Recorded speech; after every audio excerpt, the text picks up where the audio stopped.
spot where I discovered the bug was on the coast of the mainland, about a mile eastward of the island, and but a short distance above high water mark.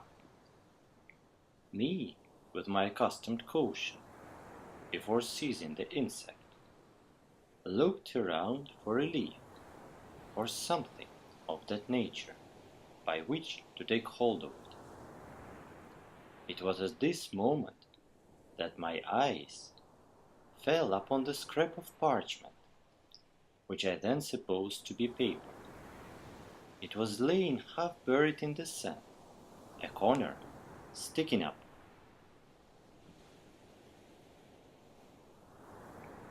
The island is a very singular one.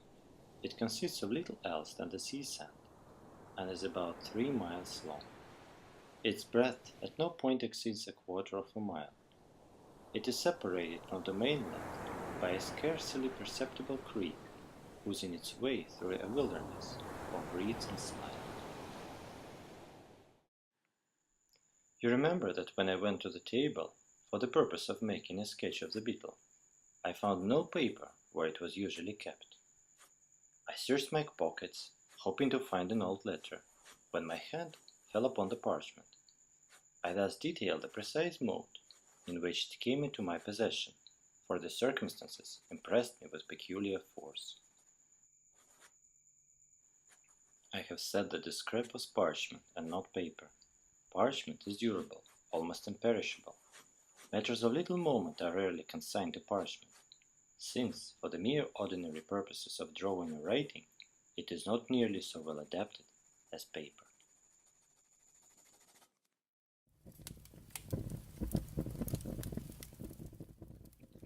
The weather was chilly, and a fire was blazing upon the hearth.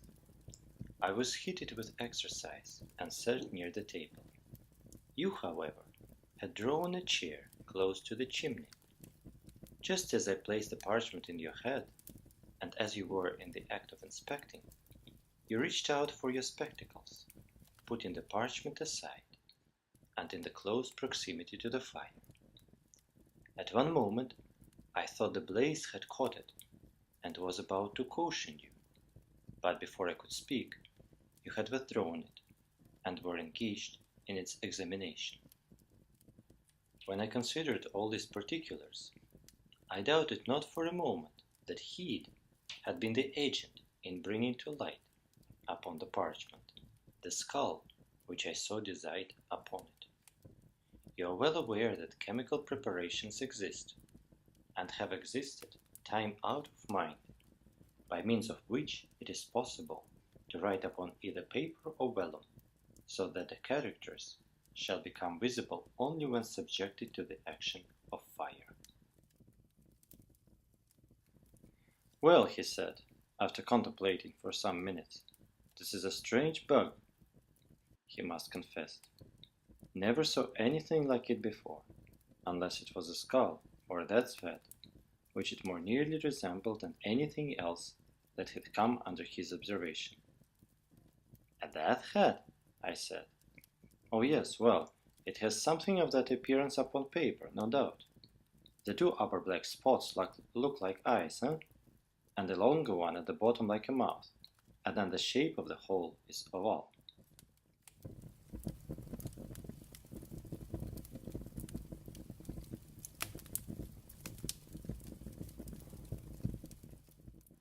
We held the volume again to the fire, after increasing the heat. The following characters were rudely traced, in a red tint, between the death's head and the goat.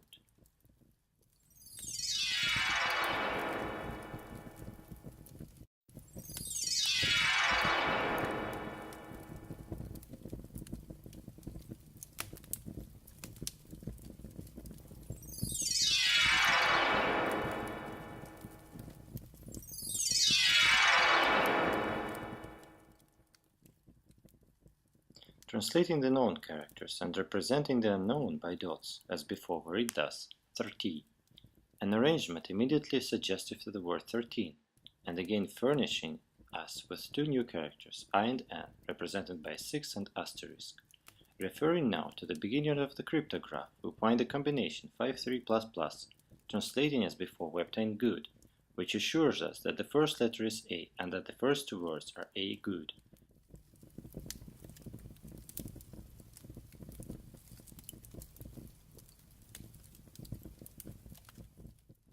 Here it is. A good glass in the Bishop's Hostel in the Devil's Seat, 41 degrees and 13 minutes, northeast and by north, main branch 7th limb east side, shoot from the left eye of the dead's head, a bee line from the tree, through the shot 50 feet out.